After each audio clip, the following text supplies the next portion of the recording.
네, 이제 3부의 마지막 사연 만나볼 차례인데요. 네, 마지막 사연은 파프리카님께서 보내주신 사연입니다.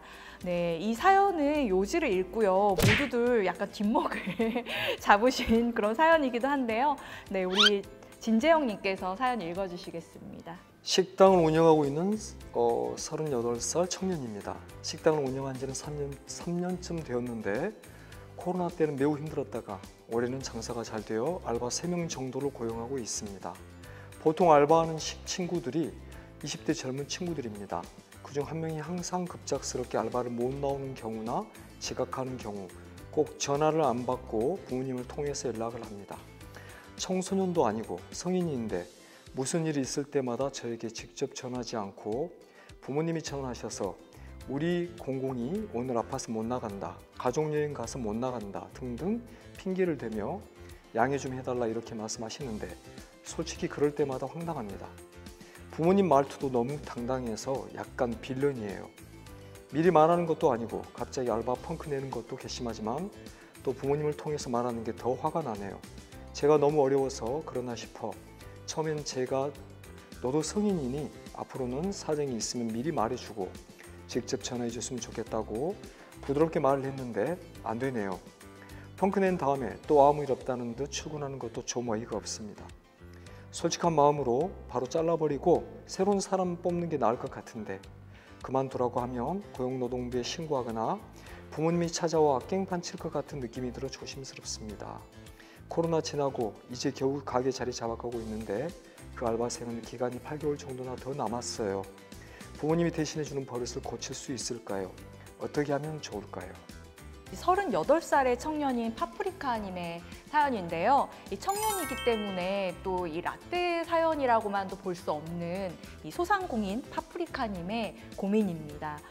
이 고민 듣고 나서 참 이런 이야기를 저도 심심치 않게 주변에서 들었던 기억이 나는데 이런 파프리카님 사연 듣고 또 어떻게 읽으셨는지 생각하셨는지 좀 궁금해집니다. 네. 저도 알바 막 쉬고 싶을 때 이럴 때 되게 뭔가 주말 알바를 하는데 이제 전 대학생이고 놀러 가고 싶은데 이제 뭔가 사연을 들어가면서 이제 사장님한테 말하는 게 되게 힘들어요.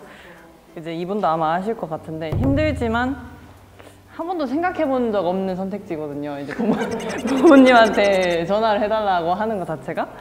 그래서 일단 제가 봤을 때는 이 사장님이 부모님한테 확실하게 이야기를 해야 될 것 같아요. 이 친구한테는 이미 얘기를 해도 이제 똑같이 행동을 하니까 부모님께는 이제 뭐 전화로도 말하고 카톡으로 증거도 남겨놓게 이제 더 이상 부모님의 연락을 받지 않고 직접 알바하는 이 친구의 연락을 받을 거고 더 이상 이렇게 갑자기 이제 뭔가 개인적인 사연을 들어서 이제 알바를 펑크 내면은 조금 곤란하다 이런 식으로 좀 증거를 남겨놓고 여기 깽판 치거나 고용노동부에 신고할 것 같다고 해놔서 이런 증거들을 좀 잘 모아두고 부모님한테는 이제 말씀드리고 차단을 하고 직원한테도 확실하게 좀 이야기를 해서 더 이상 이러면 같이 일을 할 수 없을 것 같다 이런 걸 좀 못 박아서 뭔가 문제가 생겼을 때 이걸 자른다던가 그런 식으로 해야 되지 않을까 싶네요.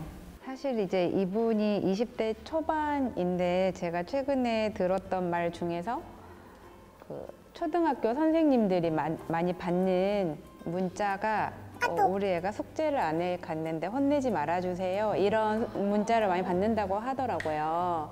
그러니까 이제 그 초등학생도 다 사연이 있고 부모님도 사정이 있겠지만 그런 식의 의사소통을 계속 해오던 분들이 이제 성인이 되면 이런 모습이 되지 않을까. 언젠가 한 번은 이 학생도 그걸 배워야 되는 거잖아요. 그래서 되게 어려운 문제이고 사회적인 분위기가 좀 투영되어 있는 문제이지 않나 그런 생각이 좀 들었습니다. 일단 우리가 알바생에 대해서 인정해야 될 건 알바생은 생계가 아니에요. 예, 여기 분들은 다 생계죠. 네, 생계죠. 생계입니다. 우리는 생계이기 때문에 네. 책임감 있게 일할 수밖에 없어요. 절대 회사에 잘려도 안 되고 그렇죠. 그러니까 생계냐 아니냐 이게 상당히 달라요. 근데 알바생은 생계가 아니기 때문에 나가고 싶으면 나가고 안 나가고 싶으면 안 나가도 된다고 생각을 해요. 그러다 보니까 이런 알바생을 고용한 소상공인들이 이런 사례를 정말 많이 경험하게 됩니다. 네. 오늘 아마 이 영상을 파프리카님께서 보실 것 같은데 일단 우선은 그래도 기회를 한번 주십시오. 기회를 주는데 그걸 앞으로는 전화하지 마시고 카톡이나 문자나 이런 걸로 정확하게 증거를 남기시는 게 좋아요. 그래서 카톡이나 문자로 정중하게 누구야 이렇게 지각하거나 또는 결근하는데 앞으로 한 번만 더 그런다면 우리는 더 이상 함께 할 수 없다. 그래서 마지막 한 번 기회를 주겠다. 이렇게 이제 기회를 제공하시고 그 다음번에도 그런다면 어떻게 해야 되느냐? 이제 정식적으로 그걸 가지고 징계를 하겠다고 하셔야 됩니다. 예, 그러면 지금까지 했었던 지각, 무단 조퇴, 무단 결근했던 모든 자료를 다 취합을 하셔야 돼요. 해놓고 그걸 근거로 해서 이제 해고를 할지 아니면 어떤 정직 처분을 할지 판단하시고 너무 과하다고 한다면 해고 처분하셔도 돼요. 이건 지금 뭐 그 친구의 부모님이 와서 깽판 칠 것 같다고 두려워하시는데 이건 해봐야 정당한 징계, 해고 사유가 될 수 있어요. 그건 너무 걱정 안 하셔도 될 것 같습니다. 대신 그 과정, 그 절차, 그 증거를 꼼꼼하게 챙겨두시면 될 것 같습니다. 이 무단결근 제가 좀 궁금해지는 게 아르바이트생이 난 무단결근을 한 게 아니다. 1시간 전에 나는 고지를 했다라고 할 수도 있잖아요. 그런 경우는 어떻게 돼요? 고지를 했다고 하더라도 사용자가 그걸 승인하지 않는다면 그건 무단결근이죠. 아, 사용자가 승인을 그렇죠. 해야만 네. 이게 그 사유가 인정되는 예를 들어서 그 거군요. 결근 사유가 타당해야죠. 사용해 네. 보실 때 진짜 코로나에 걸렸다든지 어디 가다가 교통사고 나버렸다든지 그럼 추후에라도 그 근거를 제시해라. 근데 그 근거를 제시 못한다면 그 무단결근 처리가 가능합니다. 파프리카님, 이렇게 소상공인으로서 또 이렇게 아르바이트생을 고용을 하는 고용인 입장에서는 좀 이런 부분들이 어려움이 있을 것 같습니다. 파프리카님께 또 시원한 해장 한마디 그리고 응원이 필요할 것 같습니다. 사장을 한다는 게 참 어려운 일입니다. 정말 네. 매출도 올려야 되죠. 손님한테도 잘해야 되죠. 또 무엇보다 직원 관리도 잘해야 되죠. 이 모든 혼자 산다는 게 정말 어려운 일입니다. 여튼 또 거기에 알바까지 이렇게 마음을 아프게 하니 많이 힘드실 것 같습니다. 여튼 힘내시고 그럴 때마다 정확한 절차를 밟으셔서 빨리빨리 조치를 하시는 게 좋습니다. 네, 파프리카님 성실한 알바생을 만나서 사업 대박 나셨으면 좋겠습니다. 저는 알바생한테 이야기를 하고 싶은데요. 요즘에 이런 헬리콥터 부모 이야기 많이 나오는데 그러니까 결국 이게 본인한테 득이 되는 게 아니에요. 심리적으로 독립되지 않으면 나중에 직업 진로에 있어서도 영향을 받는다는 연구 결과가 다수 있습니다. 그러니까 심리적으로 독립하셔야 돼요. 모든 육아의 최종 목표는 독립이라고 알고 있습니다. 이제 육아 그만하시고요. 이제 20살 됐는데 아직까지 애를 기르고 있다는 것은 안 맞는 것 같습니다. 빨리 아이를 독립시키시기 바랍니다.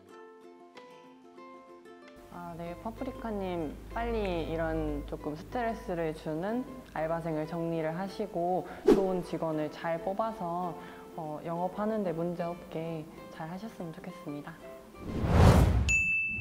지금까지 1부부터 3부까지 다양한 사연들을 만나보았는데요. 이 사연들 만나면서 여러분들 본인의 이야기부터 주변의 직장 여러분들 이야기까지 다 많은 사연들이 떠올랐을 것 같습니다.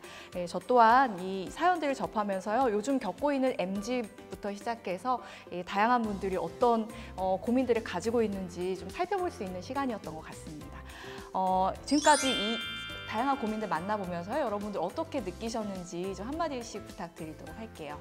작년부터 올해까지 이제 지금 2번째 인계 청년일기를 참여를 했는데 조금 작년보다 올해는 더 다양한 종류의 사연들이 많았던 것 같아요. 그래서 많은 고민들을 함께 같이 해보면서 제가 미래에 겪어야 할 일들도 있을 것 같고 뭐 겪었던 일들도 있었던 것 같은데 좀 되게 많은 걸 느꼈던 시간이었던 것 같아요. 그리고 이제 직장에서 이제 돈 벌면서 살아가는 게 되게 진짜 쉽지 않은데 그래도 많은 뭐 직장인분들, 사장님, 대표님 막 많은 분들도 다 모두 힘내시고 열심히 돈 버셨으면 좋겠습니다. 파이팅!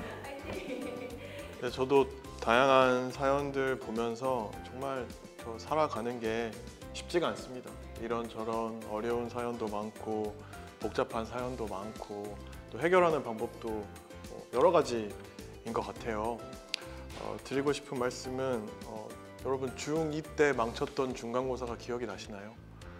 고2 때 망쳤던 중간고사 기억나십니까? 그때는 나라가 망할 것 같고 인생이 망할 것 같아도 또 지나고 나면 생각도 안 나는 일이 되기도 하거든요. 이 또한 지나가리라 생각하시고 씩씩하게 이겨냅시다. 네. 서 있는 장소가 다르면 보는 풍경도 다르다고 하잖아요.